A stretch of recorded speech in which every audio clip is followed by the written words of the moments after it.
एक शख्स जो हमें बड़ा समझ आता है क्योंकि बड़े दलाइल होता है, लोगों को इनवाइट करता है और बड़ी अच्छी इंजीनियरिंग कर लेता है, वो किताब सारी उसके सामने रखी हुई है, लोगों को उन्हीं की किताबों से जवाब देता है। इंजीनियर मोहम्मद मिर्जा साहब जो दावे कर रहे हैं उस पर आपका जवाब बनता तो है। आपका क्या कहना है जो मौके जो राय वो दे रहे हैं आपके वाले से अपने प्रोग्राम को कोट भी कर रहे हैं, इस पे आप खुश रहेंगे? जिस चीज को लेकर मिर्जा साहब ने अभी बवाल खड़ा किया है वो ये उनकी पुरानी बड़ी चीजें हैं, सूफिया के नाम पे जो शरियात है, तो सूफिया के नाम का जिस तरह दाता जो है हजरत भाई उस्मानी है, जनाब हजरत मुईनुद्दीन चिश्ती है, इस किस्म की जो असलियां हैं, तो इनका इस्लाम के लिए काम करना, इनके हाथों पर हजारों लोगों के सामने कबूल करना, ये तवातुर से ये चीज साबित है। दूसरी तरफ है कि उनकी किसी मंसूबों के नाम पे एक किताब है और उस किताब में कोई ऐसी वर्डिंग है जो कुरान और सुन्नत के या हदीस से लाई है या शान रिसालत है।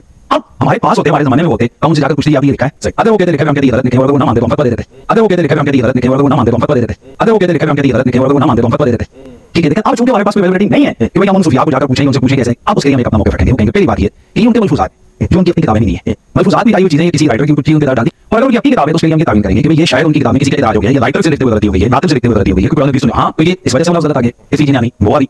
तीसरी ये है कि हम आगे बढ़ रहे हैं कि एक उनकी वो शान है, वो आज़मत है, ये आम बंदे के लिए नहीं होगा, वरना तो राइट कहेंगे मजे के लिए नहीं आओ या और आगे समझ करते हुए कहेंगे भाई किताबों के लिए तावील करो, ऐसा नहीं हो। अब हम तीसरा पॉइंट आगे दिए रहते हैं, वो कहते हैं कि उस कलाम की मुनासिब तावील करें। मैं समझ आ जाओ एक पॉइंट दे रहा हूं बड़ा हैरान है, एक बुजुर्ग इसी तरह आए तो उनके सामने कोई बात, उनका नाम था सादिक, तो उन्होंने कहा कि मुझे सच्चा मानते तो ला इलाहा इल्लल्लाह सादिक रसूलुल्लाह, तो बंदे ने ना पढ़ लिया, तो उस वक्त बहुत बड़े आलिम भी थे, अल्लाह के वली थे, उनके पास ये बंदे ने इतना बड़ा ला इलाहा इल्लल्लाह रसूलुल्लाह हंस पड़े, ने कहा कि बंदे वो बंदा इम्तिहान के तौर पर वो देखना चाह रहा था इस बंदे का इल्म कितना है, ये असल में तकलीफ हुई है कलाम के अंदर, ये ला इलाहा इल्लल्लाह रसूलुल्लाह सादिक और मुबतदा खबर बनाई और मुबतदा बनाया। इसके अलावा और बहुत सारी वो तावीलात हैं, मसलन ये जो मिर्जा साहब जनाब अपनी उन्होंने बनाए हुए लोगों को कहते हैं कि मेरा झंडा लिवाई आज़म मिन लिवाई मोहम्मद, मेरा झंडा मोहम्मद सल्लल्लाहु अलैहि वसल्लम के झंडे से बढ़ाए। ठीक है, अब असल में यहाँ ये भेद में नहीं जा रहे कि ये सूफिया कर्म के तहत ये लफ्ज़ बोल रहे हैं। कर्म क्या है? वादतुल वजूद, ये खास कैफियत है, जज्ब की खास कैफियत है, ये कोई आम बात नहीं है और ये हदीस से साबित। हदीस में है कि एक आदमी जो ना वो उसका गया, वो सहरा में सफर कर रहा था, तो उसका सामान घोड़े पर रखा हुआ था, वो घोड़ा जो ना वो लेट गया, जब जाकर तो घोड़ा बैठा, उसने कहा भाई वो मौत का इंतजार करके लेट गया, इतनी देर में घोड़ा सामने खड़ा था, तो फरमाया कि उठकर ये कह दे कि अल्लाह तू मेरा बंदा और मैं तेरा रब हूं, खुशी में याद तक हो गए। अब बताएं कि रसूलुल्लाह सल्लल्लाहु अलैहि वसल्लम ने मान पर फतवा नहीं किया काफिर हो जाएगा, और इसके लिए हदीस में मौजूद है अल्लाह के नबी सल्लल्लाहु अलैहि वसल्लम ने फरमाया कि तीन लोग होंगे जिनसे कोई गिरफ्त नहीं है, एक बच्चा जब तक बालिग हो जाए, एक सोए हुए जब तक जागना पड़े और एक मातूफ यानी जिसकी अकल में कोई कमजोरी हो जब तक वो तंदुरुस्त न हो। तो जैसे आए बीमारी अल्लाह के जाए अकल की, तो उससे अगर कोई कलमा सादर हो जाए उस हालत में उसका काबिल गिरफ्त वो चीज नहीं है। मैंने उसकी तरफ आ रहा हूं, लेकिन अगर कोई जज्बे इश्तिराई में उसकी लोहे दिमाग के ना गई हो, उससे अगर इस किस्म को गलत कलमा जो है वो सादर हो जाए तो उसकी तावील करेंगे। अब मैं इसकी तावील कर रहा हूं जो ना लिवाई आज़म मिन लिवाई, मेरा झंडा मोहम्मद के झंडे से बड़ा है। सूफिया ये कहते हैं कि ये जिस तरह अल्लाह अलैहि सलाम पे गए तो वहां दरख्त में से आवाज आई इन्नी अल्लाहु रब्बुल आलमीन, तो अल्लाह ताला उनके से बोल सकता है, ज़माने वली से नहीं बोल सकता। अल्लाहु अकबर, यानी आप कह रहे हैं कि हम ये कह रहे हैं कि जब हदीस मौजूद है कि मेरा बंदा जब नवाफिल पढ़ता है तो मेरे इतने करीब होता है, मैं उसकी जुबान बनता हूं जिससे वो बोलता है। तो अब ये जुबान बायज़ीद की नहीं थी, जुबान उनकी एक नाम राई हुआ है और वो कह रहे हैं मेरा झंडा मोहम्मद के झंडे से बड़ा। ये तहवील है जिसके पीछे पूरा एक इल्म है, पूरा एक फन है, और आप उठ के खड़े हो गए और स्कूल और कॉलेज के लड़कों को आप जनाब गुमराह कर जा रहे हैं, उनको काफिर काफिर काफिर कह रहे हैं। तो मैं इस पे ये दावत देना चाहता हूं कि मिर्जा साहब हाँ करें, वो या तो एक दो लोगों के साथ करनी मेरे पास आ जाए, सही, या मैं एक दो लोगों के साथ जैन उनके पास आ जाऊं, दिन उसी दिन मुतय्यन करेंगे कि हम मुनाज़रा किस दिन करते हैं। आप चलिए मुनाज़रा ना करें, मतलब से मुबाहसा कर लें, मुकालमा कर लें, ठीक है, आप आ जाएं, बैठ जाएं, आप सवाल करें, हम जवाब देंगे, फिर हम सवाल करेंगे, हम जवाब दें, और उसमें हमारे को बताओ देते हैं चलें निजामत आप कर लें उसमें, यानी ताकि वो जो रोक रखा हुआ बात है वो आप कर लें, यदि आम सवाल सवाल का जवाब दें, सवाल का जवाब दें, ठीक है, ताकि झगड़ा ना हो, चाहे वो 2 घंटे चल रहे हैं, 5 घंटे चल रहे हैं, 10 घंटे चल रहे हैं, जो भी है, कौन के सामने सारा कुछ जो है वो बच्चा बच्ची सामने निकल आएगा, कौन के सामने सारा कुछ जो है वो बच्चा बच्ची सामने निकल आएगा, कौन के सामने सारा कुछ जो है वो बच्चा बच्ची सामने निकल आएगा, देख लेंगे कौन की देख लेंगे। अस्सलामु अलैकुम हस्बुनल्लाहु व निअमल वकील या हय्यु या क़य्यूम बिरहमतिका अस्तगीथ ला इलाहा इल्ला अंता सुब्हानका इन्नी कुन्तु मिनज़ ज़ालिमीन रब्बना आतिना मिन लदुनका रहमह व हय्यि लना मिन अमरिना रशदा अल्लाहुम्मा सल्लि अला मुहम्मद व अला आलि मुहम्मद व अस्हाबि मुहम्मद व अज़वाजि मुहम्मद अजमईन इला यौमिद्दीन आमीन। अल्हम्दुलिल्लाहि रब्बिल आलमीन वस्सलातु वस्सलामु अला सय्यिदिल अंबिया वल मुरसलीन व अला आलिहि व अस्हाबिहि अजमईन इला यौमिद्दीन। अल्हम्दुलिल्लाह, आज 30 जुलाई 2023 को संडे के दिन बमुताबिक 11 मुहर्रमुल हराम 1445 हिजरी में हमारा ये पब्लिक सेशन नंबर 105 मुनाकिद होने जा रहा है। आपके ये रियल टाइम सवालात पर्चों की शक्ल में मेरे पास आ चुके हैं, इंशाल्लाह इन्हें हम बाद में डिस्कस करते हैं। पहले एक करंट इशू को डिस्कस करना जरूरी है। मुहर्रमुल हराम के हवाले से हमारी वीडियो पिछली दफा रिकॉर्ड हो गई थी पब्लिक सेशन नंबर 104 में, ऑलमोस्ट 4 दिन के अंदर 1 मिलियन से ज्यादा लोग देख चुके हैं, लिहाजा उसको तो दोबारा से मौजूद बहस बनाने की जरूरत नहीं है। बाकी जो मुहर्रम से मुतालिक जितनी भी इंफॉर्मेशन है वो मुख्तलिफ औकात के अंदर वीडियोस में रिकॉर्ड हो चुकी है आपके पास, यूट्यूब के ऊपर क्लिप्स की शक्ल में और तफसीली लेक्चर्स की शक्ल में, क्वेश्चन आंसर सेशन की शक्ल में मौजूद है अल्हम्दुलिल्लाह। आज मैं एक करंट इशू जो ऑलमोस्ट 8 से 10 दिन पहले एक वीडियो अपलोड हुई, बरेलवी मकतब फिक्र से ताल्लुक रखने वाले एक मुफ्ती जो मुनाजरा वगैरह भी करते हैं, मुफ्ती हनीफ कुरैशी साहब हफिज़हुल्लाह ताला, उन्होंने एक हमारे कॉमन दोस्त हैं, जीटीवी के ऊपर एंकर हैं, वही रब्बानी भाई हफिज़हुल्लाह ताला, उनके ऑफिशियल चैनल के ऊपर उनके साथ एक पॉडकास्ट रिकॉर्ड हुई जो अपलोड हुई ऑलमोस्ट 10 दिन पहले। उसमें उन्होंने एंड पे मुझे भी मुनाजरे का चैलेंज दिया। जाहिर है वो मुनाजर है तो मुनाजर की ये आदत होती है कि वो गुफ्तगू के एंड के ऊपर एक आध इस तरह की बात जरूर कर देते हैं, ये उनके मिजाज का हिस्सा होता है। अगरचे उन्हें खूब मालूम है कि ऐसा होना कोई नहीं, लेकिन फिर भी जाहिर है कि उन्होंने तो ऐसा करना ही था।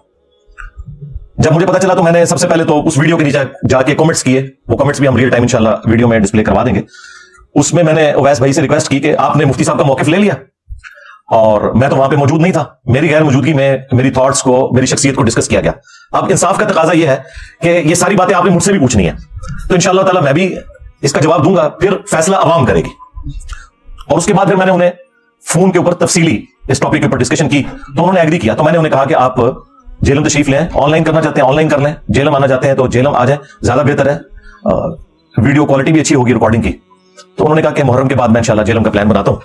तो अब वो मुहर्रम के बाद किस वक्त आते हैं ये तो उनकी मर्जी है, लेकिन हम तो बस 10 दिन ही सब्र कर सकते थे ना, इससे ज्यादा तो नहीं कर सकते। उसकी वजह यह कि मुफ्ती हनीफ कुरैशी साहब ने यानी स्पेसिफिकली मुझे टारगेट किया है उस पूरी डिस्कशन के अंदर। अब बरेलवी मकतब का हाल यह है कि देवबंद और अहले हदीस के साथ जो इनके इख्तलाफात थे वो उन्होंने भुला दिए हैं, उनको अंडर डिस्कशन ही नहीं लेके आते, उनकी कुफरिया इबारात को डिस्कस भी नहीं करते, इस डर से कि हम इतने महाजों के ऊपर कैसे जंग खोलें, इल्मी जंग। ये अल्लाह के फजल से हमारा हौसला है कि हम हर टॉपिक पे बात करते हैं और हर क्रिटिकल इशू उसके ऊपर बगैर किसी की परवाह किए हुए हक बात लोगों तक पहुंचाने की कोशिश करते हैं अल्हम्दुलिल्लाह।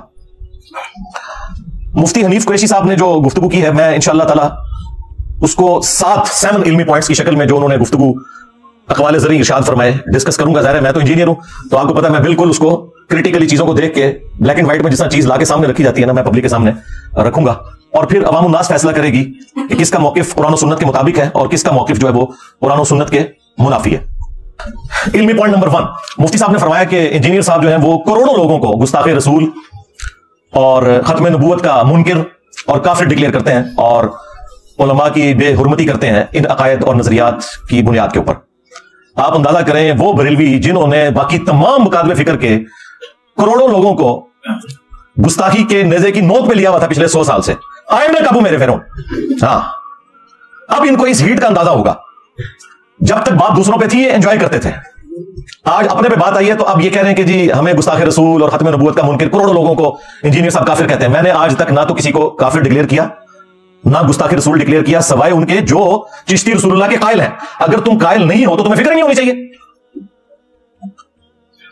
जो लोग कायल हैं ये उनके लिए तकलीफ वाली चीज होती है। जब तुम्हारा दावा है कि हमारा ये कलमा ही नहीं है, हमारा कलमा ला इलाहा इल्लल्लाह मुहम्मद रसूलुल्लाह है, और इंजीनियर साहब झूठा इल्जाम लगा रहे हैं, फिर कोई तकलीफ नहीं होनी चाहिए। बस फिर अवाम को ये बताया करो कि ये किताबें हमने नहीं छापी, हमारे बुजुर्गों ने ये नहीं फरमाया, हमने मुनाजरे नहीं किए, ताकि अवाम आपकी शक्ल आपकी पुरानी वीडियोस की शक्ल में आपके सामने रखे कि झूठ बोलना बंद करो।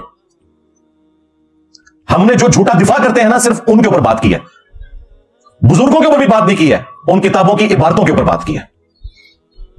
तो ये बिल्कुल उनका जो इल्जाम है ये रद्दी की टोकरी में फेंकने वाला है। और फिर इन लोगों का अपना हाल यह है कि इनके अपने आला हजरत ने हुस्सामुल हरमैन के अंदर जब उलमा देवबंद के ऊपर फतवा दिया तो उन्होंने नहीं लिखा था कि देवबंद के उलमा के कुफर में शक करने वाला भी काफिर है। तो करोड़ों देवबंदियों को तो उन्होंने डायरेक्ट काफिर नहीं लिखा था क्या हुस्सामुल हरमैन के अंदर, बल्कि लिखा ये इस्लाम से खारिज है और मुर्तद है, यह भी हुस्सामुल हरमैन में लिखा। और अहकाम शरीयत में जब उनसे पूछा गया, ये फतवे लिख रहे थे वो, ये नहीं है कि राह चलते किसी ने वीडियो क्लिप बना लिया था, वो गुस्से की हालत में थे। फतवा पूछा गया कि बताएं कि ये जो वहाबी हैं, और फिर उस ब्रैकेट को खोला, देवबंदी, अहले हदीस और राफिदी यानी अहले तशय्यो, कादियानी यानी कादियानी काफरों को भी उसी सफ में लाके खड़ा किया जहां बाकी फिरके थे, नेचरी यानी नेचर में मानने वाले लोग सर सैयद अहमद खान के, इन सब का जिक्र करके वो बंदा सवाल करता है कि इनके जबिये का क्या हुक्म है। तो वो आला हज़रत फिर कौल ज़री इरशाद फरमाते हैं इन सारों को जिक्र करके, देवबंदी, अहले हदीस, वहाबी, कादियानी, नेचरी, राफिदी, वो कहते हैं ये सब के सब 1,00,000 दफा भी अल्लाह का नाम लेकर जानवर को कुर्बान करें तो ज़बीहा मुर्दार ही रहेगा, और ये सब के सब मुर्तद है यानी वाजिबुल कत्ल है। शमशीर आला हज़रत साहब, तुम्हारे आला हज़रत तो अपने सिवा सारे फिरकों के उलमा और उनकी पब्लिक को वाजिबुल कत्ल करार देते हैं। तुम लोगों की ये जुर्रत है कि तुम आज आके हमसे भीख मांग रहे हो कि जी हम पे बात क्यों कर रहे हैं। अब तुम्हें हीट महसूस होगी। ये अल्लाह की सुन्नत है कि अल्लाह ताला ने मूसा अलैहिस्सलाम की परवरिश दरबार फिरौन में की थी, और मेरी परवरिश जो है वो बरेलवी खानदान के अंदर की है। मुझे पता है हम यही कुछ करते रहे दूसरों के साथ, इसलिए मुझसे तो कोई चीज छुपी भी नहीं है। तो मैंने फिर भी कभी किसी को काफिर नहीं कहा, सिर्फ इबारतों पे बात की है, या जो उन इबारतों का झूठा दिफा करते हैं। आम बरेलवी देवबंदी अहले हदीस शिया को कभी भी काफिर नहीं कहा, इनके बड़े उलमा को भी कभी काफिर नहीं कहा। आला हजरत मेरे सिवा कोई और बोलता है अदर देन बरेलवी? नहीं बोलता हूं ना, तो रिस्पेक्ट के साथ ही नाम ले रहा हूं ना। और फिर आला हजरत के जो मलफूजात उनके अपने बेटे ने जमा किए, जो पहली जिल्द है उसको तो आला हजरत ने खुद पढ़ा हुआ है मलफूजात की, और उसकी शान में रुबाई लिखी हुई है, और वो मलफूजात के एंड पे प्रिंट हुई भी है। मुफ्ती आजम हिंद मुस्तफा रजा खान नूरी, यानी जो इंडिया में बरेलवियों के मुफ्ती आजम, 1981 में उनकी डेथ हुई है, जिनकी वो मशहूर जमाना नात है तू शम्मे रिसालत है आलम तेरा परवाना, उन्होंने ये मलफूजात जमा किए हैं। 3 सवाल हुए आला हजरत से। पहला सवाल हुआ है कि क्या वहाबी देवबंद और अहले हदीस के पीछे नमाज पढ़ सकते हैं या अपनी लाना पढ़े? उन्होंने कहा कि ना इनकी नमाज है ना जमात है। दूसरा सवाल हुआ क्या इनकी मस्जिद में नमाज पढ़ सकते हैं? तो जवाब दिया कुफार की मस्जिद मिसले घर के है, आम घर वाली उसकी एक तकद्दुस वाला मामला होगा, मस्जिद वाला तकद्दुस नहीं होगा। कुफार की मस्जिद, ये न्यू टीवी पे बैठ के कह रहे थे हमने कभी एक दूसरे को काफिर नहीं कहा, ये डायरेक्ट लिखा हुआ है कुफार की मस्जिद। तो खैर आला हजरत ने ये भी गलत लिखा, कुफार की तो मस्जिद होती नहीं है, कुफार की इबादत गाह लिखना चाहिए था। हाँ, आला हजरत से भी बड़े आला हजरत मौजूद है ना जो उनकी गलतियां पकड़ते हैं, उनसे सीखे। कुफार की मस्जिद नहीं होती, कुफार की इबादत गाह होती है। वरना कादियानियों को मस्जिद क्यों नहीं लिखने देते ये लोग? इसीलिए कि इनका मौकिफ है कि वो काफिर है, तो हम उन्हें मस्जिद नहीं लिखने देंगे, वो बैतुल हम्द लिखते हैं। तो फिर ये क्यों कहते हो कि वहाबिया की जो मसाजिद और इनको लिखा कुफार की मसाजिद की लिखा करें, कुफार की इबादत गाहें? और तीसरा सवाल हुआ अजान, तो उन्होंने कहा कि नमाज और जमात की तरह इनकी अजान भी बातिल है। हाँ, अगर अल्लाह का या रसूलुल्लाह का नाम आए तो आप अज़्ज़ा वजल व सल्लल्लाहु अलैहि वसल्लम कह लें, बस इससे ज्यादा कोई अजान का भी एहतराम करने की जरूरत नहीं है, ना अजान का जवाब देने की जरूरत है। यह मुफ्ती हनीफ कुरैशी साहब के आला हजरत का हाल था। इल्मी पॉइंट नंबर 2, वो कहते हैं कि हजरत अली हजवेरी अल मुतवफ़ा 465 हिजरी, हजरत बायज़ीद बुस्तामी अल मुतवफ़ा 261 हिजरी, हजरत मोइनुद्दीन चिश्ती अल मुतवफ़ा 633 हिजरी, ये वो बुजुर्ग हैं कि जिनकी बुजुर्गी एस्टेब्लिश है और इस पर इजमा और अमली तवातुर है, और इन लोगों ने हजारों लोगों को कलिमा पढ़ाकर मुसलमान किया। लिहाजा अब एक काम चुप के रखना, तो चुप रहना है। यानी ये वो एंड पे यही कहना चाह रहे थे, क्योंकि इनकी बुजुर्गी मुसल्लिमा है। हमारा एक बसमाना सवाल है कि अगर कोई शख्स कलिमा पढ़ाकर बुजुर्ग डिक्लेयर हो जाता है, तो जर्मनी में तो कादियानियों ने हजारों काफिरों को कलिमा पढ़ाकर इस्लाम में दाखिल किया है, जिसे वो इस्लाम समझते हैं। जिस तरह बरेलवी जो इस्लाम समझते हैं, जब तक वो बरेलवी ना हो जाए उस वक्त तक तो मुसलमान नहीं मानते ना। जो बंदी भी उसी इस्लाम को मानते हैं जो बंद की तशरीह वाला इस्लाम है। तो क्या वो जर्मनी में बैठे हुए कादियानी वो बुजुर्ग हो जाएंगे? चलिए, ये तो बहुत वर्स्ट मिसाल है, आपको समझना जरा मुश्किल होगी। इससे आसान मिसाल, हमारे पड़ोसी मुल्क में डॉक्टर जाकिर नाइक, वो कादियानी तो नहीं थे ना, अहले हदीस मकतब से उठे थे ना। उन्होंने हजारों हिंदुओं को कैमरे में कलमा पढ़ाकर मुसलमान किया, और इस मुकद्दस जुर्म की वजह से उन्हें गरीबुल वतनी की जिंदगी गुजारनी पड़ रही है। तो क्या बरेलवियों ने डॉक्टर जाकिर नाइक को वलीउल्लाह मान लिया? इस जमाने का सुल्तानुल हिंद मान लिया? हिंद में कलमा पढ़ाया ना। ये मुफ्ती साहब उनके लिए पता क्या अल्फाज इस्तेमाल करते हैं टीवी में, मेन टीवी चैनल के ऊपर इन्होंने कहा डॉक्टर जाकिर नालायक, नाम बिगाड़ते हैं ये। और एक और वो खपती किस्म का पागल मौलवी है इनका मुफ्ती, वो कहता है ज़कर नालायक, नाऊज़ बिल्लाह। मैं पापिया नहीं मानता, झूठ साडे गल पा छड्डी, जिन्हें एक नवा ही बाप खोल दिता। लेकिन पुत्रा तेरे हौसले वास्ते मैं दस देवां, तेरे तो वड्डा ज़कर नालायक बल्कि ज़कर नालायक आया सी। ओ ना रिया पुत्र, ओ तू ते शै ही कोई नहीं, ओ तू ते शै ही कोई नहीं, झूठे। अब ज़कर जो है ना वो अरबी जुबान के अंदर यानी मर्द की शर्मगाह के लिए लफ्ज इस्तेमाल होता है, और आम बंदों को तो नहीं पता चलता कि वो क्या बकवास कर रहा है। तो तुमने सुल्तानुल हिंद डॉक्टर जाकिर नाइक को क्यों नहीं मान लिया? तो पता ये क्या कहेंगे, जी उसके कीदे ठीक नहीं, तुम्हारे बाबे ने भी कीदे ठीक नहीं, अपने नामा ने कलमे पढ़ाने लो। मैं नबी सा है ही कोई नहीं, तेरे बाबे थे शे ही कोई नहीं, ले जाओ अपने बाबे तू, हाँ दबो इन्हें जाके होना जी, अकीदे ठीक नहीं है। नहीं, आप तो कहते थे कलमा पढ़ाया, ओ नहीं जी अल्लाह भी फासिक से भी काम ले लेता है जी दीन का। जी वो बुखारी मुस्लिम में हदीस है, एक फासिक से भी अल्लाह ताला ने दीन का काम लिया था, एंड पे उसने खुदकुशी कर ली। नबी इस्लाम ने कहा फासिक से भी अल्लाह ताला दीन का काम ले लेता है। हाँ आयो ना ब्रादर रे। आप पता चला कि तुम्हारे बुजुर्गों के बारे में हम क्या सोचते हैं, जो कुछ तुम दूसरों के बुजुर्गों के बारे में सोचते हो। जी बुजुर्गों का उलमा का एहतराम नहीं करते, तुम करते हो दूसरों का एहतराम। अपने बुजुर्गों को रहमतुल्लाह अलैह, दूसरों के बुजुर्गों को मरहूम। हाँ, अपनों के साथ 10-10 लाइनों की धुमें लगाई होती हैं, दूसरों के ऊपर लानते भेजते हो।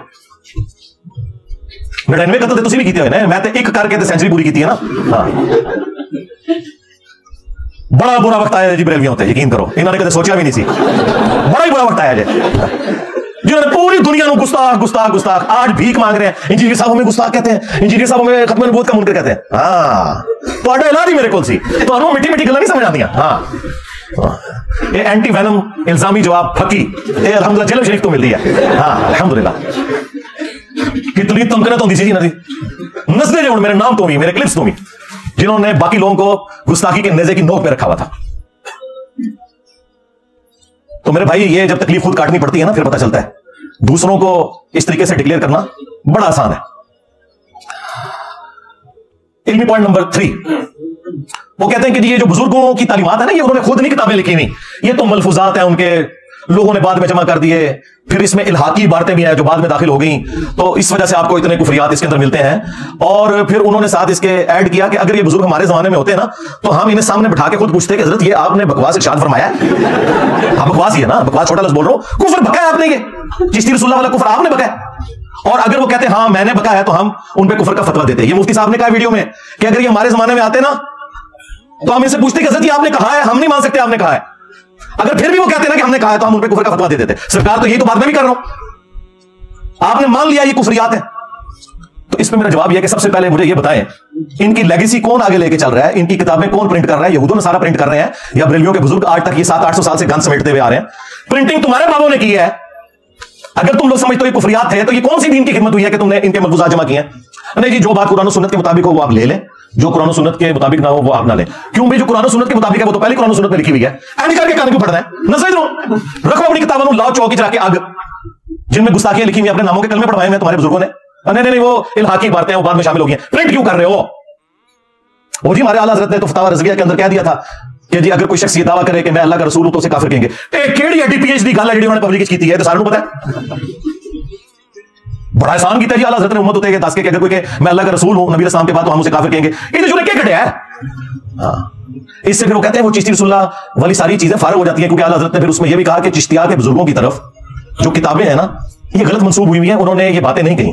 लेकिन सरकार आला हज़रत भी फिर मेरी दाढ़ थले आ गए। मैंने इनको बताया कि भाई फतावा रज़विया में आप चिश्तिया के बुजुर्गों से तो जान छुड़ा लोगे, लेकिन फतावा रज़विया में आला हज़रत ने एक ऐसी किताब की तारीफ की है, ना सिर्फ तारीफ की बल्कि कहा यह रसूलुल्लाह की बारगाह में मकबूल है, सबा सनाबिल, उसके अंदर भी चिश्ती रसूलुल्लाह निकला है।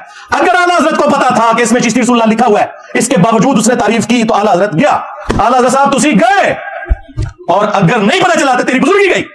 कहते हैं ना वो से वक्त है, दिलों के हाल जानते हैं। और सारे गोस फारिग हो गए 800 साल, तो किसी को पता नहीं लगा कि कौन लिखा है किताब अंदर। तो आला हज़रत भी मुजरिम है, क्योंकि उन्होंने हश्त बहिश्त को अगर फ्रॉड कहा है ना, तो सबा सनाबिल की तारीफ की है, और तुम लोग तो हश्त बहिश्त भी छाप रहे हो और सबा सनाबिल भी छाप रहे हो। लिहाजा चिश्ती रसूलुल्लाह आला हज़रत के खाते में डल गया, सीधी सी बात है। आला हज़रत को कोई इस हवाले से हम छुट्टी नहीं दे सकते।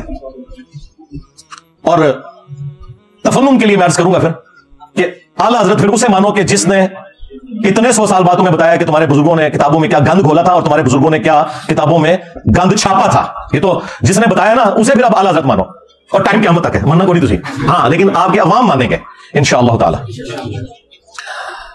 इल्मी पॉइंट नंबर 4, वो कहते हैं कि जिनकी बुजुर्गी मुसल्लिमा है, एस्टेब्लिश है, उनकी इस किस्म की जो गुस्ताखाना बातें हैं ना, अगरचे है कुफरिया हैं, लेकिन इनको सूफिया की शतीहात कहा जाएगा। शतहियात का मतलब है बूंगियां, पंजाबी में से बेहतर कोई तर्जुमा हो नहीं सकता। यानी किसी शख्स को होश ना हो कि वो क्या बोल रहा है, तो सूफिया अल्लाह की मोहब्बत में इतने मस्त हो जाते थे कि उन्हें अपनी होश नहीं रहती थी, और इसकी वजह से वो ये कुफरियात बक देते थे। अगरचे ये बकते जो कुछ थे वो होता कुफर था, और वो कहते हैं अगर यही बात कोई और कहे जो बुजुर्ग ना हो, तो हम उसे काफिर कहेंगे, लेकिन बुजुर्ग को छोड़ देंगे। कैसी दो नंबरी।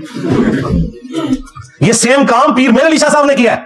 हाँ, उन्होंने तहकीकुल हक जो किताब लिखी, उसमें उन्होंने जब गुलाम अहमद कादियानी दजाल ने एतराज किया ना कि चिश्ती रसूलुल्लाह लिखा हुआ है, उन्होंने कहा कि उनकी बुजुर्गी तो मानी हुई थी, तुम अगर पढ़वाओगे ना कोई ऐसी बात तो तुम्हें हम काफिर कहेंगे। वो तो एक खास हालत में उन्होंने ये बात की हुई है, उनको हम कुछ नहीं कहेंगे। आप पता चला कि कादियानियों के सहूलतकार कौन है? हाँ, जिस तरह वो इंडियन फिल्मों में और हॉलीवुड की फिल्मों में एंड में आपको पता चलता है ना कि वो बीच में से सारा मास्टरमाइंड वही निकलता है बंदा, जो कि उसके खिलाफ सारी जंग कर रहा होता है। ये भी सारे मास्टरमाइंड खुद है। आज तक इन्होंने कभी गुस्ताखाना इबारतों के खिलाफ कोई धरना दिया, लिहाजा ये कोई भी खत्म नबूवत के ऊपर काम नहीं कर रहे। खत्म नबूवत काम वो होगा जो चिश्ती रसूलुल्लाह और अशरफी रसूलुल्लाह के खिलाफ होगा। ये सिर्फ एंटी कादियानी है, एक छोटे से तबके को इन्होंने पकड़ा हुआ है, और अपने ब्लेंडर जो उससे बड़े हैं। बड़े आप सोच रहे होंगे कैसे? इसलिए कि भाई गुलाम कादियानी ने जो कुछ किया वो आज तक गालियां खा रहा है, और जिनके बुजुर्गों ने कलमे पढ़ाई उनको रहीमहुल्लाह कहते हैं, बुजुर्गी उनकी डिक्लेयर कर रहे हैं। उसने तो अपने आप को उम्मती नबी कहा था, इन्होंने डायरेक्ट अपने आप को नबी कहा। तो बड़े मुजरिम तो ये लोग थे, और उल्टा ही बुजुर्गियां वेल कर रहे हैं। तो कहते हैं शतहियात, बोंगियां। अब ये जो उनकी बोंगियां हैं, उनके लिए वो कहते हैं कि जी हम आपको दलील देंगे कुरान और सुन्नत से। उन्हें पता है कि इनकी तो बात कोई नहीं मानी जानी, तो कुरान और सुन्नत से हम कोई दलील पेश करें, जो मैं कई एक वीडियो के अंदर इनके दलाइल का रद्द कर चुका हूं। सबसे बड़ी दलील ये देते हैं कि जी वो सही बुखारी के अंदर तालीकन एक रवायत मौजूद है मौला अली इस्लाम का कौल, जिसकी पूरी सनद सुनन इब्न माजा के अंदर मौजूद है कि नबी सल्लल्लाहु अलैहि वसल्लम ने फरमाया 3 लोगों से अल्लाह ताला ने कलम उठा लिया है। नंबर 1 जो मजनून है, पागल शख्स, नंबर 2 सोया हुआ शख्स, और नंबर 3 जो नाबालिग है। अब आप सोच रहे होंगे कि इन तीनों में इनके बुजुर्ग कहां से आ गए? वो कहते हैं वो जो मजनून है ना, पागल है, हाँ वही पागल है, ये अल्लाह देश की पागल हो जाते हैं। तो मैं फिर वो खादिम रज़वी साहब गल करांगा, ओए इनु हल्का ना जाड़ो जेड़ा भौंकदा जे नबी उते भौंकदा जे। ये सारे पागल नबी उते क्यों भौंक के गए ने? कल तक तो तुम हमें कहते थे बा खुदा दीवाना बाश, बा मोहम्मद होशियार, और बड़े फख्र के मुनाजरों में कहते थे कि ये आप हमें बुजुर्गों की शतियात ना दिखाएं। ये वहदतुल वजूद की कैटेगरी में ना वो अल्लाह ताला के बारे में बात आती है, नबी के बारे में करते तो हम इन पे कुफ्र का फतवा लगाते। तो मैंने तो सारी गुस्ताखियां नबी की शान में निकाली है तुम्हारे बाबों की। अब तुम कहां भाग के जाओगे? बा खुदा दीवाना बाश, बा मोहम्मद होशियार। हाँ, तो ये शतियात में ये हदीस पेश करते थे, मजजूब, कलंदर, मजनून, पागल, वो कहते हैं जी उसमें आता है सीधी तरह को पागल सन। ये पागल जरा और होता है यार, साहबा में तो इस तरह का पागल कोई नहीं हुआ। ये सारे बारिश पागल आए, साढ़े पत्ते लगने से पागल। अच्छा, दूसरी वो दलील पेश करते हैं कि जी वो मुस्लिम शरीफ में एक हदीस मौजूद है, नबी इस्लाम ने एक तौबा करने वाले शख्स की मिसाल बयान की कि अल्लाह ताला को तौबा करने से कितनी खुशी होती है। उस शख्स की माने कि जो किसी सहरा के सफर पर हो और उसका सारा सामान सवारी पर लदा हुआ हो, थोड़ी देर के लिए वो आराम करे और उसकी सवारी वहां से गायब हो जाए और उसे अपनी मौत सामने नजर आए। इतने में अचानक उसकी सवारी सामान समेत वापस आ जाए तो उसे इतनी खुशी होगी, क्योंकि रेगिस्तान में तो आप सवारी के बगैर, सामान के बगैर सफर कर नहीं सकते, कई कई दिन तक पानी आता ही नहीं है। तो खुशी में उस शख्स की जुबान लड़खड़ा जाए और वो ये कहे कि अल्लाह तू मेरा बंदा मैं तेरा रब, बजाय ये कहने के मैं तेरा बंदा तू मेरा रब, उसकी जुबान लड़खड़ा जाए। तो इस बात को वो दलील के तौर पर पेश करते हैं कि हमारे बुजुर्गों की जुबान भी लड़खड़ा जाती थी, क्या ना वो कुछ और चाहते थे, ये निकल जाता था। देखिए कितना झूठ बोलते हैं ये अपने बाबों को बचाने के लिए। वो तो पढ़वाते थे, पढ़ बेटा,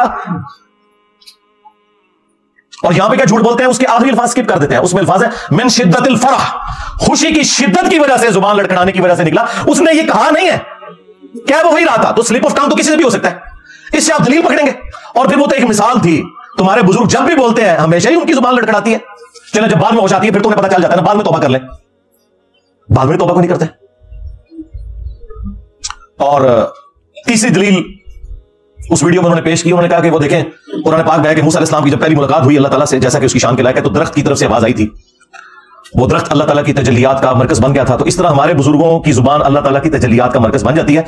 असल में अल्लाह उनके मुंह से बोल रहा होता है, अस्तगफिरुल्लाह। और यार ये अकीदा तुम्हारा किसी नबी के बारे में नहीं है। रह गया ये मिसाल देना उस दरख्त की या कोई तूर की मिसाल देना कि उस पर अल्लाह ने तजल्ली डाली थी। इस मिसाल का तुम्हारे बाबे से कोई लेना देना है? आप हमें पैगंबरों से कोई बात लाके बताएं कि पैगंबरों के ऊपर कैफियत तारी होती हो और पैगंबर अपने मुंह से बोल रहे हो और वो कह रहे हो कि इस वक्त अल्लाह मेरे मुंह से बोल रहा है। कुफ्री अकीदा है ये। हमारे महबूब अलैहि सलाम के लिए भी कुरान में आया वमा यंतिकु अनिल हवा इन हुवा इल्ला वह्युन यूहा, ये अपनी ख्वाहिश नफ्स से कुछ नहीं कहते, ये वो कहते जो इन्हें वही होता है। हम तो रसूलुल्लाह के लिए भी नहीं मानते कि उनके मुंह से अल्लाह बोलता था, वही होती थी। किस बात को कहां जोड़ते हैं जाके? और चौथी दलील ये देते हैं कि जी वो बुखारी में हदीस है, हाथ बन जाता हूं, पांव बन जाता हूं। अच्छा, बस इतनी हदीस है, ये पूरी हदीस, यही हदीस दलील बनाई है कश्फ माजूब में भी अली हजवेरी साहब ने भी। इस हदीस के ऊपर मैं तफसीली बोल चुका हूं, मेरी आप यूट्यूब पे एक वीडियो जरूर देखें, तौहीद से मुतल्लिक 10 धोखे जो इनके बुजुर्ग देते थे, उनमें मैंने इसे भी डिस्कस किया। ये तो अल्लाह ताला ने कहा है कि जब कोई शख्स फराइज पर पाबंदी इख्तियार करता है और नवाफिल के जरिए हमारा कुर्ब हासिल करता है, तो मैं उसके हाथ बन जाता हूं जिससे वो पकड़ता है, मैं उसके पांव बन जाता हूं जिससे वो चलता है, मैं उसकी आंख बन जाता हूं जिससे वो देखता है। तो क्या मतलब भाई, कहना क्या चाह रहे हो? तुम ये कहना चाह रहे हो कि अल्लाह उसके पांव बन जाता है, खुद फिजिकली हुलूल कर जाता है उसके अंदर? नहीं नहीं, ये मतलब नहीं है। उसके पांव ना और हाथ अल्लाह का मजहब बन जाते हैं, बस फिर वो एक छलांग में फलां जगह पहुंच जाता है और फलां जगह पहुंच जाता है और फलां जगह। वही इस हदीस के एंड पे आप पढ़ें कि जब वो अपने दुश्मन के अगेंस्ट मुझसे पनाह तलब करता है तो मैं उसकी दुआ कबूल करता हूं। हाँ, अगर वो बन चुका है तो खुद क्यों नहीं दुश्मन की ऐसी गीची मरोड़ देता? दुआ क्यों मांगता है? वो तो मजहब बन चुका है ना। इसका माना बिल्कुल ये नहीं है। इसका मतलब यह है कि कोई शख्स अल्लाह के साथ कमिटेड हो, फिर अल्लाह ताला उसे नेकियों के ऊपर इस्तिकामत दे देता है। हाथ बन जाता हूं, पांव बन जाता हूं, आंखें बन जाता हूं। इससे मुराद यह कि पहले तो वो अपनी कोशिश करता है ना, उसके बाद मैं उसे इस्तिकामत देता हूं कि फिर पूरी जिंदगी उसकी आंखें, पांव, हाथ, कान गुनाह की तरफ नहीं बढ़ते बल्कि मेरी तरफ ही आते हैं। ये मैं उसे इनाम देता हूं। ये कहते हैं फिर इनाम क्या हुआ? इनाम ये है कि पहले उसने कोशिश की, इस्तिकामत ही तो इनाम है। पूरी पूरी जिंदगी नेक अमाल करने वाले लोग भी एंड पे जाके अपना बेड़ा गर्क करवा बैठते हैं। इस्तिकामत से बड़ी कोई नेमत नहीं है। तो ये अल्लाह ताला की तरफ से उसे इनाम मिलता है। लैसा कमिथलिही शै व हुवा समीउल बसीर। अल्लाह की मिसल कोई चाह नहीं है, वही सुनने वाला देखने वाला है। अल्लाह के लिए हम मिसाल ही नहीं बयान कर सकते कि जी मैं पांव बन जाता हूं, इससे मुराद है कि अल्लाह उसके पांव बन जाता है। नहीं नहीं नहीं, ये लिटरेचर की जुबान में बात हो रही है। हमारे नबी इस्लाम के लिए है ना, कुल इन्ना सलाती व नुसुकी व महयाया व ममाती लिल्लाहि रब्बिल आलमीन। ऐ नबी तुम फरमाओ अपनी उम्मत से कि बेशक मेरी नमाज, मेरी कुर्बानी, मेरा जीना, मेरा मरना सब कुछ अल्लाह के लिए। अच्छा देखिए, सारी इज्जतें इन्होंने अल्लाह के नाम के ऊपर, रसूल के नाम के ऊपर वेल की हुई है, लेकिन इसके अगेंस्ट इबादत इन बुजुर्गों की करवा रहे होते हैं, बड़े पहुंचे हैं, अल्लाह को जिक्र नहीं करते पीछे। जब टेक्निकल डिस्कशन होती है तो फिर अल्लाह को बीच में डालते हैं। मैं इसी पे फिर अर्ज करता हूं ना, ये इज्जतें वेल की तुमने अल्लाह और उसके रसूल के नाम के ऊपर, अज़्ज़ा व जल्ला व सल्लल्लाहु अलैहि वसल्लम, चंदे बिटोरे तुमने कुरान और सुन्नत के नाम के ऊपर, सवारियां सवार की तुमने मक्के और मदीने के नाम के ऊपर, और फेंकी जाके बगदाद शरीफ, अजमेर शरीफ, देवबंद शरीफ, बरेली शरीफ में। गद्दारी की है तुमने अल्लाह के साथ और उसके रसूल के साथ, अज़्ज़ा व जल्ला व सल्लल्लाहु अलैहि वसल्लम। फिर देख लो इस गद्दारी का अंजाम क्या हुआ है, कितनी बड़ी बला अल्लाह ने तुम्हारे ऊपर छोड़ दिया। हाँ, मेरा भी सा है ही कोई नहीं, तेरे बाबे थे शाह ही कोई नहीं। हाँ, कहते हैं तारीख इतना बड़ा फितना कोई नहीं आया। हाँ हाँ, बिल्कुल बिल्कुल ठीक है, अरबी वाला फितना। बाकी इनको तो आज तक किसी ने चैलेंज नहीं किया था। ये बैठे होते थे हुकूमतों में, कोई बात करता था उसको खानदान समेत गायब करवा देते थे। ये तो आज ये मॉडर्न डेमोक्रेसी, मॉडर्न जो वैल्यूज इस वक्त, और सोशल मीडिया और फ्रीडम ऑफ एक्सप्रेशन की बरकत है। अदरवाइज ये लोग तो अभी तक तो हुकूमत करते आ रहे थे, लेकिन हर उरूज को ज़वाल है, ये तो होना था एक दिन। वो अल्लाह ताला की सुन्नत है, जिससे मर्जी करवा ले, पीछे तो अल्लाह होता है ना, इंसान तो कुछ भी नहीं कर सकता। तो इस किस्म के ये लेम एक्सक्यूजेस पेश कर करके दिफा किया करते थे अपने बाबू का। इल्मी पॉइंट नंबर 5, ये इंतहाई खतरनाक और शर्मनाक किस्म की अप्रोच मुफ्ती साहब की। ये सारी बातें करने के बाद ना कि जी ये उनकी तरफ गलत मंसूब है, वो ऐसा कर नहीं सकते, अगर हमारे सामने करते हम फतवा दे देते, ये किताबें बदल गई हैं। एंड पे जाके ना जिनके अंदर पंजाबी घूम खा लिया, गलाजत खा ली और इन बातों का दिफा करना शुरू कर दिया। चिश्ती रसूलुल्लाह का भी दिफा किया, और लिवाई आज़म मिन लिवाई मोहम्मद, मेरा झंडा मोहम्मद के झंडे से भी बड़ा होगा, इसका भी दिफा कर दिया। अल्लाह के बंदो, जब ये कह रहे थे कि ये बकवासियात है तो दिफा किस बात का कर रहे हो?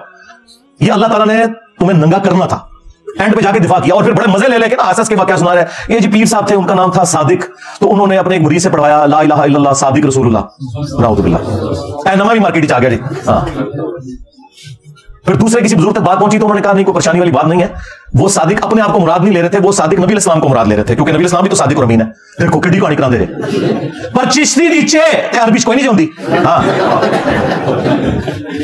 अच्छा ये तावील पुराने बुजुर्ग भी करते थे कि वो जब कलमा पढ़ा रहे होते थे ना, तो बीच में नियत नबी इस्लाम की करते थे। हाँ, तो सरकार इसका मतलब यह है कि अगर सैयदना अबू बकर कलमा पढ़ाते हैं सिद्दीक रसूलुल्लाह, तो नबी इस्लाम भी तो सिद्दीक है, नबी इस्लाम फारूक भी है, नबी सल्लल्लाहु अलैहि वसल्लम गनी भी है, आप मुर्तजा भी हैं, हैदर भी हैं। तो क्या खुलफाए राशिदीन अपने नामों के कलमे पढ़ा के तो ये कनाया क्या करते थे? तो ये जो मैंने दावा किया था ना कि इनका और इनके बुजुर्गों का उस दीन के साथ कोई लेना देना नहीं है जो उस शख्सियत में नाजिल हुआ है जिसकी कब्र मदीने में है सल्लल्लाहु अलैहि वसल्लम। तो मैं ये कहने में हक बजाना हूं कि मरने से पहले ऐ मुसलमान कर ले इसमें गौर, किताबों का खुदा और है, बाबों का खुदा और, किताबों का पैगंबर और है, बाबों का पैगंबर और। ये लोग मेरे पे इतराज करते थे, नहीं जी खुदा तो सारों का एक है, इंजीनियर साहब ने 2 खुदा बना दिए। ये भाई मुहावरे में बात हो रही है, खुदा तो वाकई सबका एक है, आप भगवान कह लें, खुदा कह लें, अल्लाह कह लें, गॉड कह लें, सुप्रीम बीइंग कह लें, सुपरनेचुरल एजेंसी कह लें, लेकिन उन क्वालिटीज के साथ मानना है जो नबी सल्लल्लाहु अलैहि वसल्लम ने तालीम फरमाई है, वरना फिर आप उस अल्लाह रसूल को नहीं मान रहे। हाँ, आप अपने बुजुर्गों की तालीमात लेकर चल रहे हो। तो एंड पे जाके उन्होंने फिर दिफा किया चिश्ती रसूलुल्लाह का, और फिर लिवाई आज़म मिन लिवाई मोहम्मद, बाजीद के इस नारे का उन्होंने दिफा किया कि क़यामत के दिन बाजीद ने कहा था ना कि मैं, यानी उसकी जुबान से ये, बल्कि ये अल्फाज जो मौजूद है तो बड़े खतरनाक है कि बाजीद से पूछा गया कि बताएं क़यामत के दिन सब लोग किसके झंडे के नीचे होंगे? तो उसने कहा कि मैं अल्लाह की कसम उठाकर कहता हूं कि सारी मखलूकात, मोहम्मद और तमाम अंबिया क़यामत के दिन मेरे झंडे के नीचे होंगे। नाऊज़ु बिल्लाह मिन ज़ालिक। तो मुफ्ती साहब ने इसकी तावील किया जी, इसकी तावील मैं ये करता हूं कि उनके मुंह से उस वक्त अल्लाह बोल रहा था। ये पुराने भी यही कुछ कहते थे। तो अल्लाह का झंडा तो मोहम्मद के झंडे से बड़ा ही होगा ना। इन जालिमों से पूछो कि क़यामत के दिन क्या अल्लाह का झंडा और मोहम्मद का झंडा अलग होंगे, या लिवाउल हम्द अल्लाह का झंडा मोहम्मद रसूलुल्लाह सल्लल्लाहु अलैहि वसल्लम के हाथों में होगा? तो ये कोई तावील बनती है तुम्हारी? शर्म नहीं आई तुम्हें ये बात करते हुए? हाँ, बुखारी मुस्लिम में है कि क़यामत के दिन हर गादिर और खाइन शख्स के लिए मैदान महशर में एक झंडा बुलंद किया जाएगा और उसको बुलाया जाएगा, फलां बिन फलां तू गद्दार है, आ ये तेरे लिए झंडा खड़ा। कहीं उसको तो तुम शफाअत का झंडा नहीं माने हुए? झंडा तो एक है, मोहम्मद और अल्लाह का झंडा अलग नहीं है। किसी खलीफा राशिद की जरूरत नहीं हुई कि वो अपनी जुबान से ऐसी बात करे। शुक्र करो हज़रत उमर जिंदा नहीं है, वरना फैसला किसी और तरीके से होता, मैं तो सिर्फ जुबान खोलता हूं। तो ये वो दिफा कर रहा था पहले इतनी बातें करके। तो ये एक टिकट में एक नहीं, 2 नहीं, 3 नहीं, 4 मजे करते हैं, और मैंने इनके चारों मजे खराब कर दिए अल्लाह के फजल से। इल्मी पॉइंट नंबर 6, सेकंड लास्ट, और ये मैं बरेलवी अवाम को मुखातिब कर रहा हूं क्योंकि ये लोग तो नाकाबिले इलाज है। सीधी सी बात है कि मैंने कई एक वीडियोस में गुस्ताखाना इबारतें हाईलाइट की हैं, मैं मुख्तसरन यहां पर भी बयान कर देता हूं। आप अपने उलमा से पूछें कि ये अकीदे आपके कुरान और सुन्नत में कहां फिट बैठते हैं। नंबर 1 चिश्ती रसूलुल्लाह, जो हश बहिश्त में भी लिखा है और सबा सनाबिल में भी लिखा हुआ है, और आला हजरत ने खुद तारीफ की है और कहा ये रसूलुल्लाह की बरगाह में किताब मकबूल है, सबा सनाबिल फतावा रज़विया के अंदर, लिहाजा आला हजरत भी मुजरिम है इसमें। उन्होंने ऐसी किताब की तारीफ क्यों की जिसमें चिश्ती रसूलुल्लाह लिखा हुआ था? अगर उन्होंने अनजाने में की तो उनका इल्म गैब फारिग, और अगर जानबूझ के की तो ईमान भी फारिग। अब आप फैसला करें।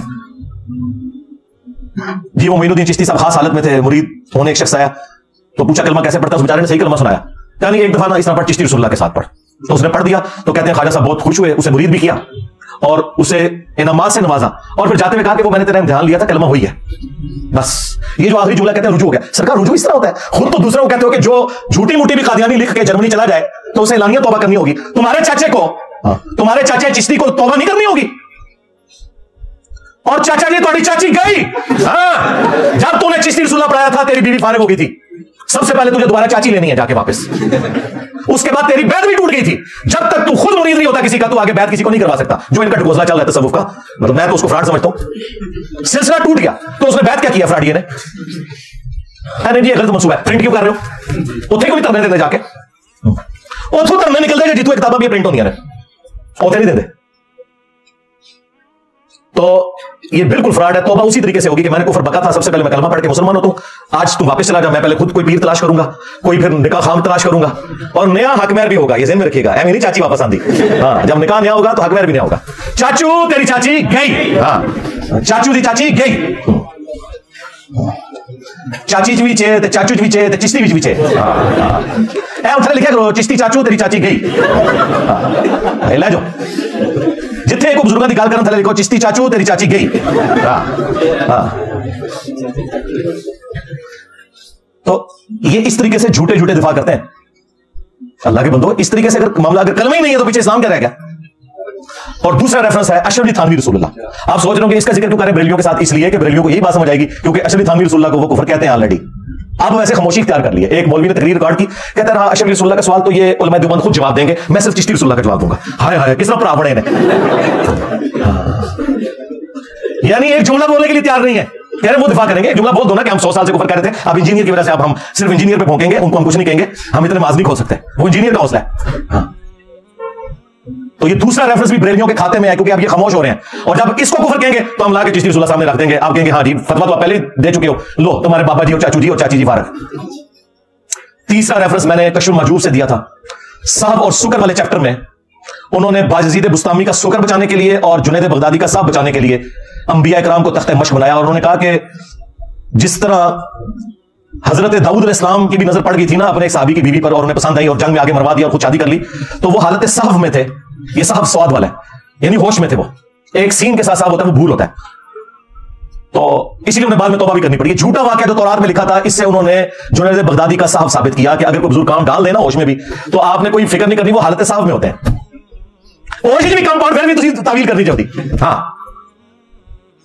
और सुकर उन्होंने कहा मदहोशी, तो इसकी मिसाल क्या नबी इस्लाम की जो नजर पड़ी थी एक साहबी की बीवी पर, नाऊज़ बिल्लाह, ज़ैद इब्न हारिसा की, और अल्लाह ताला ने उस साहबी के दिल में उसकी नफरत डाली, फिर हुजूर ने उससे शादी कर ली। ये झूठा वाकया, इससे उन्होंने बायजीद बुस्तामी का सुकर साबित किया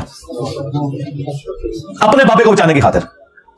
खुद पीर करम शाह साहब नजरी ने ज़ियाउल कुरान तफसीर के अंदर लिखा है ये काफिरों की साजिश है ये वाकया हमारी किताबों में आना। और उसी पीर करम शाह साहब ने जो ज़ियाउल कुरान पब्लिकेशन से कशफुल महजूब छापी, उसके मुकदमे में इस किताब की तारीफ की कि जितना कोई मुर्शद किताब पढ़ ले, और उसके अंदर वो कुफरिया वाकया लिखा हुआ था। देखिए एक टिकट में कितने मजे करते हैं, एक तरफ किताब की तारीफ कर रहे हैं, दूसरी तरफ उस किताब का वाकया उस किताब में नहीं कुफर कह रहे, दूसरे का कुफर लिख रहे हैं। तो देखिए फिर हमारी उकाबी नजरें कहां पहुंचती हैं। हम में शराफत तो मौला अली वाली है, लेकिन चलाकी शायरी बनो भैया से भी ज्यादा है अल्लाह के फजल से, अल्हम्दुलिल्लाह। हाँ, तो ये हम पूछेंगे कि ये कुफार कौन है जिन्होंने साजिश करके नबी इस्लाम के ऊपर ये झूठ बांधा है, उस शख्स के ऊपर जिसके बारे में कुरान में है मा दल्ला साहिबुकुम वमा गवा, तुम्हारे नबी ना कभी बहके हैं ना कभी बेरा चले हैं, जिनके बारे में बुखारी मुस्लिम में आया कि तुम्हारी लड़कियों से ज्यादा शर्मो हया थी उनके अंदर, उनके बारे में तुम कह रहे हो कि वो साहबी की बीवी के ऊपर नाऊज़ बिल्लाह इस तरह हो गए। और एक छोटू मौलवी इन्होंने लॉन्च किया, वो छोटू ऐसा मेरे काबू आया है, ये छोटू आज कह रहा है चिश्ती रसूलुल्लाह तो बिल्कुल कुफर है, ये तो बाद में किसी ने डाला है। और ये छोटू उस मुनाजरे में ना सिर्फ बैठा हुआ था जिसमें इन्होंने चिश्ती रसूलुल्लाह का दिफा किया, बल्कि ये पीछे से सुभान अल्लाह भी कह रहा थी। ख्वाजा ने क्या फरमाया, सुनो कि मैं कौन हूं और क्या हूं, मोहम्मद रसूलुल्लाह सल्लल्लाहु अलैहि वसल्लम के दरबार के कमीने गुलामों में से एक हूं, कमीने गुलामों में से एक हूं, कमीने गुलामों में से एक हूं। उन्हें पता ही नहीं सी कि ए सुभान अल्लाह एक दिन इन्ना लिल्लाह हो जाएगा। हाँ, और तो क़यामत तक मार देता है, बोल ही नहीं। दस तनु किसने तौबा कराई, तू तो दिफा कर रहा था, सुभान अल्लाह पढ़ रहा था। तो उस छोटू ने ना इस कुफरिया वाक़े को हलाल करने के लिए कहता मुस्लिम शरीफ में भी इस तरह की हदीस मौजूद है, तो इंजीनियर साहब उस पर क्यों नहीं फतवा लगाते। अंदाजा करें मुस्लिम शरीफ में कुछ और बात लिखी थी, इन्होंने अपना बाबा बचाने की खातिर मुस्लिम शरीफ की हदीस को तख्ते मश्क बनाया। वो आप हदीस खुद पढ़े, उसमें कोई ऐसी बात नहीं लिखी हुई। सही मुस्लिम में हदीस मौजूद है कि नबी सल्लल्लाहु अलैहि वसल्लम ने फरमाया कि अल्लाह ताला ने मुझे अचानक जो निगाह पड़ जाती है ना किसी नामहरम पर, हुक्म दिया कि मैं फौरन हटा लूं। और एक और हदीस है सही मुस्लिम के अंदर जो उसने पेश की कि नबी सल्लल्लाहु एक जगह बैठे थे, सामने से कुछ औरतें गुजरी, आपकी अचानक नजर पड़ी तो आपने हटा ली और आप अपने घर गए, अपनी बीवी के साथ इज़्दिवाजी ताल्लुक कायम किया और फिर बाहर तशरीफ लाए और आपने फरमाया कि अगर इस तरीके से किसी की नजर नामहरम पर पड़ जाए गलती से तो फौरन हटा ले और वो अपनी बीवी के पास जाए, क्योंकि अल्लाह ताला ने उसके पास भी वही चीज रखी है। ये तरीका तुम्हें दिल साफ रखने के लिए, पाक रखने के लिए एक कारगर तरीका नबी सल्लल्लाहु अलैहि वसल्लम ने तालीम फरमाया। इससे वो कह रहे हैं कि वो जो वाकया लिखा हुआ है ना ज़ैद इब्न हारिसा की बीवी वाला, उसमें तो लिखा है कि वो नापसंद हुई, नबी इस्लाम ने उस औरत से शादी कर ली। वाकया अगर मुस्लिम में यूं होता ना कि जिस औरत पे हुजूर की नजर पड़ी थी वो जैसे ही अपने घर पहुंची उसके खामद के दिल में अल्लाह ने उसकी नफरत डाल दी, फिर उसने तलाक दे दी, फिर नबी इस्लाम ने उसको बुलवा के खुद उससे शादी कर ली। ये बकवास लिखा हुआ तुम्हारे बाबे ने, मुस्लिम शरीफ में यह नहीं लिखा हुआ। धोखा देना बंद करो। ये 3 रेफरेंस हो गए जी। चौथा रेफरेंस वो तज़किरतुल औलिया में जो बायज़ीद ने कहा कि लिवाई आज़म मिन लिवाई मोहम्मद, क़यामत के दिन मोहम्मद के झंडे से बड़ा मेरा झंडा होगा और मैं कसम उठा के कहता हूं कि मोहम्मद और तमाम अंबिया और तमाम इंसानियत मेरे झंडे के नीचे होगी। और तनु खंगन नहीं देना किसी ने। हाँ, और हनीफ कुरैशी साहब कह रहे हैं नहीं वो अल्लाह बोल रहा था, अल्लाह का झंडा तो मोहम्मद के झंडे से बड़ा होगा। भाई अल्लाह का झंडा तो ऑलरेडी मोहम्मद सल्लल्लाहु अलैहि वसल्लम के हाथों में है, तुम्हारे बाबे के हाथ में कौन सा झंडा है? कि वो झंडा तो नहीं जो बुखारी मुस्लिम में आया कि हर गादिर और खाइन शख्स के लिए, धोखाबाज के लिए मैदान महशर में एक झंडा गाड़ा जाएगा और उसे आवाज दी जाएगी फुला बिन फुला आजा, ऐसे खिलो पता लगेगा तू धोखेबाज है। ये तुम्हारे बाबों के साथ होना, ये झंडे हैं जिनको तुमने लिवाउल हम्द माना हुआ है। तुम्हारा बायज़ीद ये कहता रहा, अब तो ये दिफा करते हैं ना तो फिर हम इन्हें कह सकते हैं ना। और देखो तुम्हारा बायज़ीद यजीद दा अबा, हाँ ये भी 261 हिजरी में मरा है और हमारे इमाम मुस्लिम भी 261 हिजरी में दुनिया से तशरीफ ले गए।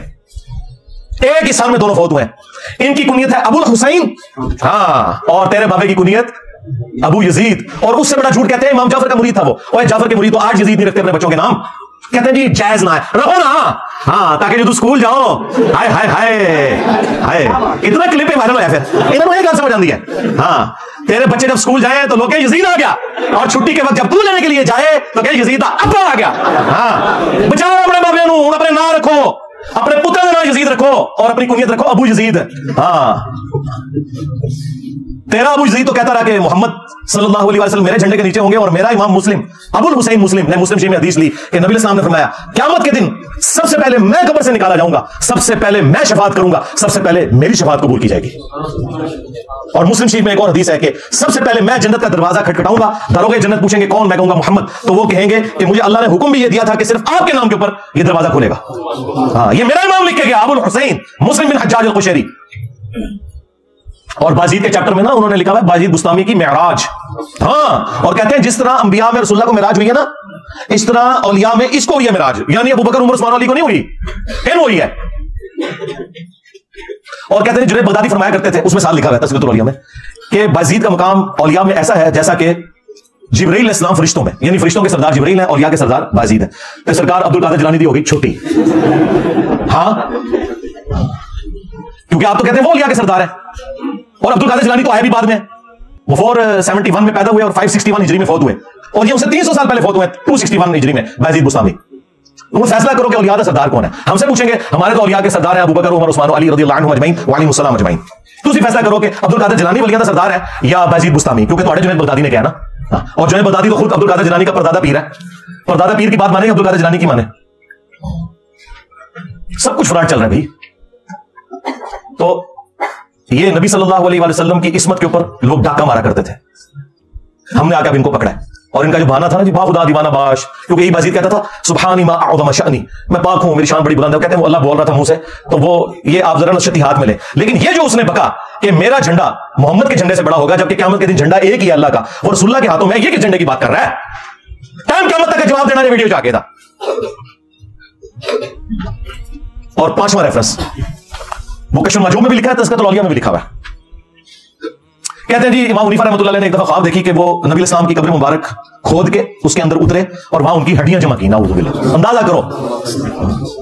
और इधर तर्जुमा किया इस्तख्वान मुबारक, यानी वो ढांचे को इतनी शुस्ता उर्दू में लिख दिया इस्तख्वान मुबारक, एक हड्डी को दूसरे से अलग कर रहे हैं। घबरा के उठे, ज़ाहिर ख्वाब भी बड़ा शैतानी ख्वाब था, और अपने दोस्त इब्न सीरीन के पास गए। ये यानी इमाम हनीफा पे झूठ बंधा है, ये उन्होंने उनको ऊंचा करने के लिए उनकी तरफ मंसूब किया, उनको हम कुछ नहीं कहते। तो उन्होंने कहा इसमें तसल्ली थी कि आप नबी इस्लाम की सुन्नतों को जमा करेंगे। ये गुस्ताखाना ख्वाब क्या अल्लाह ताला दिखा सकता है किसी उम्मती को? ये गुस्ताखी है। उसकी वजह है कि किसी उम्मती का ये अकीदा नहीं कि नबी इस्लाम की कब्र मुबारक में हड्डियां हैं। ये तो अकीदा खुद गुस्ताखाना है। अल्लाह ने अगर ख्वाब दिखाना था तो दिखाता कि इमाम हनीफा नबी इस्लाम के बर्तन जमा कर रहे हैं, आपका आसा मुबारक जमा कर रहे हैं, आपके कपड़े मुबारक जमा कर रहे हैं, कब्र में उतर के हड्डियां जमा कर रहे हैं और अल्फाज एक को दूसरे से चुन चुन के अलग कर रहे हैं। अच्छा जी वो कीतियां सब कितने हैं? लाओ केड़ी किताब इमाम हनीफा दी जिन्होंने हदीसां जमा कीतियां ने, ये भी कूड़ है थोड़ा। जिन्होंने हदीसां जमा की थी उनकी तो किताबें यहां रखी हुई हैं। इमाम हनीफा की किताब किधर है? लेके आओ। झूठ। अंबिया के जिस्म सलामत होना इसकी जड़ कुरान में है। सूरह सबा के अंदर मौजूद है कि हजरत सुलेमान अलैहिस्सलाम लाठी के सहारे यूं बैठ गए और उनकी रूह परवाज कर गई और कितना अरसा तक यूं ही रहे और जिन्नात को पता नहीं चला।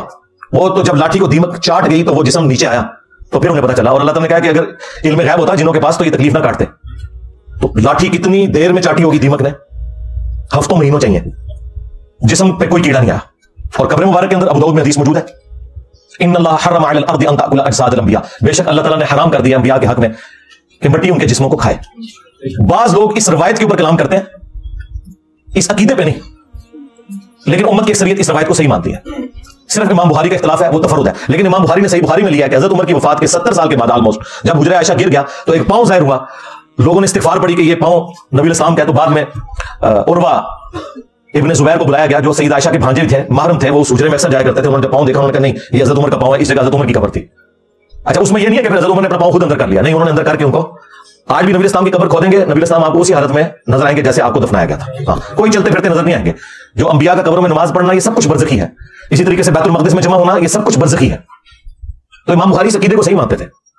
और वो हदीस जो अल मुसन्नफ़ इब्न अबी शैबा के अंदर मौजूद है और हमारे उस्ताद शेख ज़ुबैर साहब ने फज़लुस सलात अला नबी में भी ली है, हजरत उमर फारूक रज़ियल्लाहु तआला का कौल है, जब वो दानियाल अलैहिस्सलाम की वो जिस्म मुबारक का ताबूत निकला तो फिर उन्होंने वहां तुस्तर नामी जगह जहां से ये निकला था उन्होंने फिर खत लिखा कि ये अल्लाह के पैगंबरों में से एक पैगंबर का ताबूत है और अल्लाह के जो पैगंबर होते हैं उनकी लाश को न मट्टी खाती है, न आग जलाती है और न दरिंदे खाते हैं।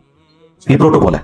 ये वो हदीस है जिसे सारे सही मानते हैं, यानी अकीदा अपनी असल में ठीक है। तो अब मुझे बताएं इन्होंने ये अकीदा कहां से निकाल लिया कि जी कब्र मुबारक के अंदर हड्डियां? कहते हैं ख्वाब पे तो कोई इख्तियार नहीं। हम कह रहे हैं इख्तियार कोई नहीं, लेकिन शैतानी ख्वाब को ना इसको तुम फजीलत बना के क्यों पेश कर रहे हो? हम भी कह रहे हैं ये शैतानी ख्वाब अक्सर तुम्हारे बाबे देखते थे। वो नबी इस्लाम का जिस्म मुबारक क्यों कह रहे हो?